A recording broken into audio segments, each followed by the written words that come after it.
Hello and welcome to a very quick and special episode, mini-sode of the Critical Breakdown. I'm here solo right now. My better half, Scott, is not with me at the moment.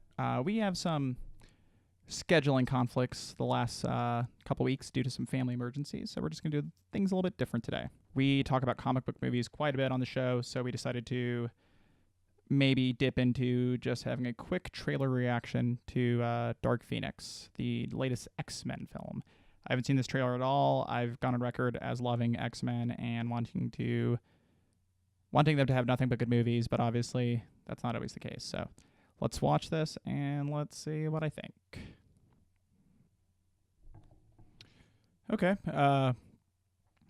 My first instinct is this looks familiar. It looks like all the other X-Men movies we've seen, well, recently, with the exception of Deadpool and Logan. Obviously, they've all stayed pretty close to a format, and this isn't swaying too far from that. It feels just like X-Men 3 right off the bat, except for Professor X and his cool long hair. Hasn't he lost his hair already? Why does he have... I guess it's flashing back because she was already on the movie in Apocalypse, which I'm surprised I forgot. It's such a memorable film. Yeah, it looks a lot like the original X-Men films mixed with what they've done with the past stuff. So that's all right, but it doesn't feel new. It doesn't feel that exciting. Jennifer Lawrence is back in it. It's funny because I like Jennifer Lawrence, but I'm kind of over her in these films.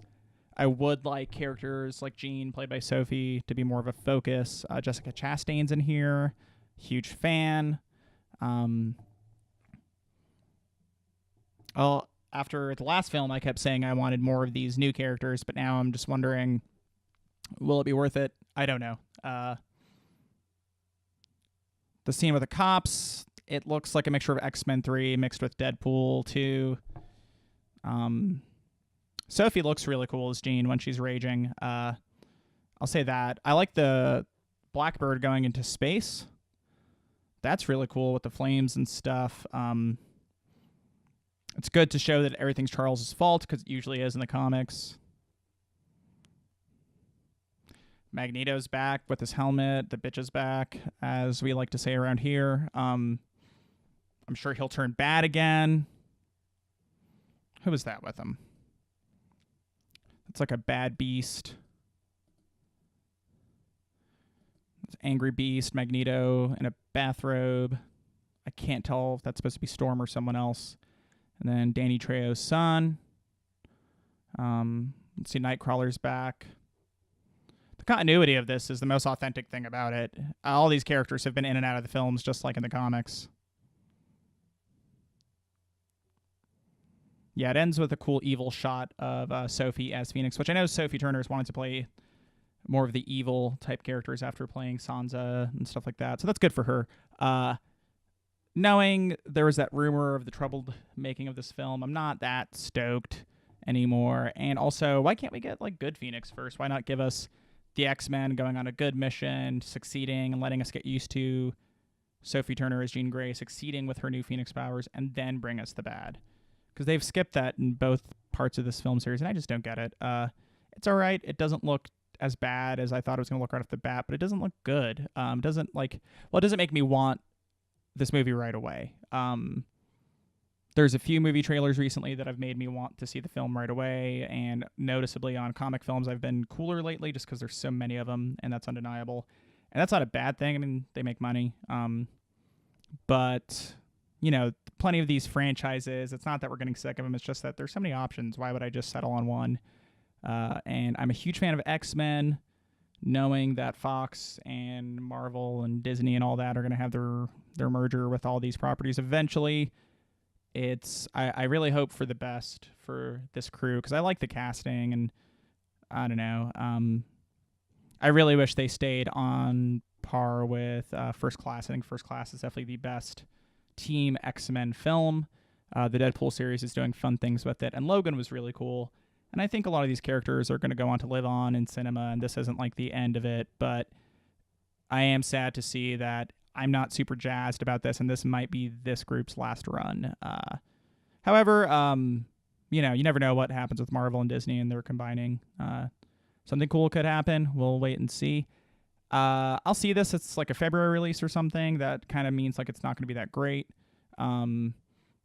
But I love the X-Men. I actually have a VHS recording of the Dark Phoenix Saga from TV, as well as the actual Phoenix, like the original Phoenix Saga from the TV show. I have the Dark Phoenix comics.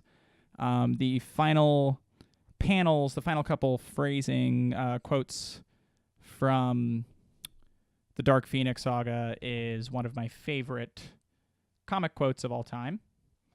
Yes, check it out here. That's my Dark Phoenix comic, which is signed by the author Chris Claremont. Like I said, it's one of my favorite books, and it ends with a famous quote from The Watcher, who's made an appearance in the Marvel film series, I believe, talking to Stan Lee. And The Watcher goes on to say, "So she, Jean Grey, briefly became the dark side of Phoenix, the Black Angel, Chaos Bringer, yet when faced with a choice between keeping her godlike power, knowing she would then wreak death and destruction across the stars, and dying herself, she chose the latter. This is what makes humanity virtually unique in the cosmos, my friend, this extraordinary capacity for self-sacrifice. This ability to triumph over seemingly insurmountable obstacles if the cause be just, knowing all the while that to do so means certain death. The X-Men do not realize it. They may never realize it, or accept it. But this day, they have won perhaps the greatest victory of their young lives. Jean Grey could have lived to become a god, but it was more important to her that she die a human." So yeah, that's a good bit of writing, in my opinion.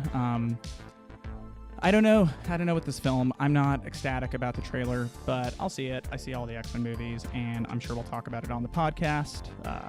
For those of you who are just listening, I'll throw up a video of this on YouTube. It's just me talking and maybe a couple clips from the trailer. And we'll be back with our regularly scheduled program next week, as long as the family emergencies are done, and I think they are. But you guys keep it real. You can find us on Facebook at The Critical Breakdown. You can find us on Twitter at BreakdownCast. Me and my lovely co-host, Scott, are on Instagram. I'm something on there, Max Rivera Film or Maxosaurus, and he's Breakdown_Scott. You can find him as well on Letterboxd at S10and2. You can find me on Letterboxd as Max Rivera Film, although I don't use it that much. And check out our podcast if you're just watching this on YouTube. It's pretty fun. All right. Thanks, guys. You have a good one.